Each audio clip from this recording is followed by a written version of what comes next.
বৈষম্য বিরোধী ছাত্র আন্দোলনের মাধ্যমে ছাত্র জনতা দায়িত্ব নেবার পর প্রথমবারের মতো সংবাদ সম্মেলনে বাংলাদেশ পুলিশের নবনিযুক্ত মহাপরিদর্শক বাহারুল আলম সাংবাদিকদের সাথে কথা বললেন বাহিনীটির রাজনীতিকরণ ও সংস্কার সহ সমসাময়িক নানা ইস্যুতে। পুলিশকে ডিপলিটিসাইজ করতে হবে, এক নম্বর দাবি। এই অভ্যুত্থানের এইটাই অর্জন আমি মনে করি পুলিশের।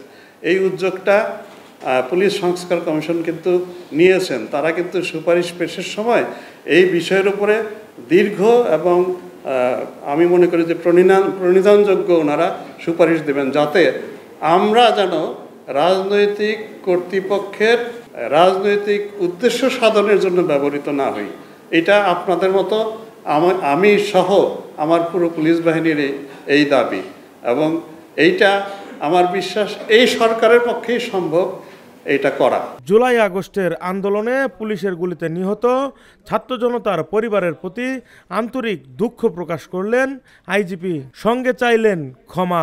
এই আন্দোলনের সময় ফ্যাসিবাদী সরকারের স্বার্থ রক্ষায় তাদের নির্দেশে পুলিশের কতিপয় সদস্য বাড়াবাড়ি করেছেন এবং আইন ভঙ্গ করেছেন, এতে কোনো সন্দেহ নেই।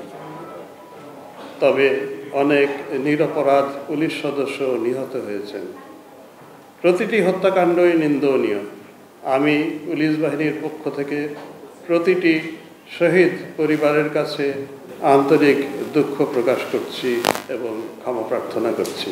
সংবাদ সম্মেলনে তিনি পুলিশের মারণাস্ত্র ব্যবহারের বিষয়েও কথা বলেন। আইজিপি বলেন, এখন সময় এসেছে পুলিশের অস্ত্রের নীতিমালা তৈরি করার। আমরা একসময় 303 রাইফেল থাকতাম। আমরা যখন ট্রেনিং করেছি 1986-87-তে আমরা কিন্তু 303 দিয়েই ট্রেনিং করেছি, তখনও চায়না রাইফেল আসেনি। পরে বোধহয় ডিউরিং দি 80s তখন কী কারণে অস্ত্র নীতিমালা চেঞ্জ হলো এবং আমাদেরকে পুলিশকে চায়না রাইফেল দেওয়া হলো।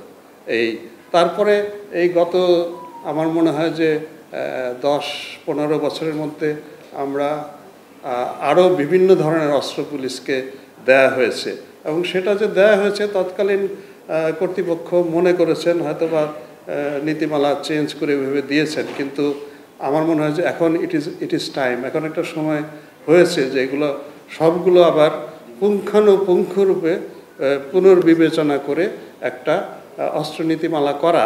ছাত্র জনতার বিপক্ষে অবস্থান নেওয়া পুলিশ সদস্যদের শনাক্তে কাজ চলছে জানিয়ে আইজিপি বলেন, কারা কারা মামলার আসামি হয়েছে সেটা হয়তো আপনি সময় দিলে আমরা বের করে দিতে পারবো, কিন্তু আদারওয়াইজ এমনিতে ওইভাবে আপনাকে উত্তর দেওয়া যে আমাদের 2,13,000 পুলিশের মধ্যে কতজন ছাত্র জনতা আন্দোলনের বিপক্ষে ছিল, এটা আমার জন্য আসলে ডিফিকাল্ট। ঠিক কতজন পুলিশ সদস্য ছাত্র জনতার বিপক্ষে অংশ নিয়েছিল জানতে চাইলে আইজিপি জানান, অনেকের নামে তো মামলা হয়েছে তো, এবং অনেকে তো অ্যারেস্টও হয়েছে।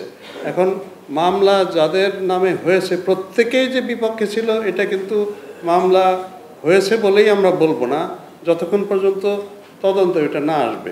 সেজন্য আপনারা খেয়াল করেছেন সাধারণ মানুষ যেরকম আসামি হিসেবে থাকার ফলেই আমরা যে গ্রেপ্তার করছি না, অ্যাট দ্য সেম টাইম পুলিশও যদি আসামি হিসেবে দেওয়া হয়ে থাকে প্রত্যেককেই আমরা কিন্তু গ্রেপ্তার করছি না।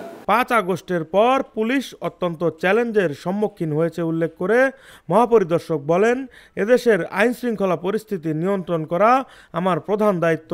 পুলিশের মনোবল ও আত্মবিশ্বাস ফিরিয়ে আনতে কাজ চলমান রয়েছে। পুলিশ ফোর্সকে ওয়ার্কেবল করা, অ্যাটলিস্ট তাদের মনোবলটা ফিরে আনা, তাদের মধ্যে কাজের স্পৃহাটা জাগানো, মানুষের আরেকটু কাছে নেওয়ার ব্যবস্থা, মানুষ যেন আস্থাটা পায় না যে এই পুলিশটা ঠিক আছে আমার কাজটা করবে, ওই জায়গাটায় আমরা আগে যেতে চাই। আমি সামনের সপ্তাহ থেকে আমি প্রতিটা অন্তত বিভাগে গিয়ে ফোর্সের সাথে কথা বলতে চাই, তাদের কথাটা শুনতে চাই। তাদের মধ্যেও কিন্তু অনেক হতাশা আছে, ক্ষোভ আছে, তো সেই জায়গাগুলোও দেখতে চাই। রাকিব হাসান, ভোরের পাতা।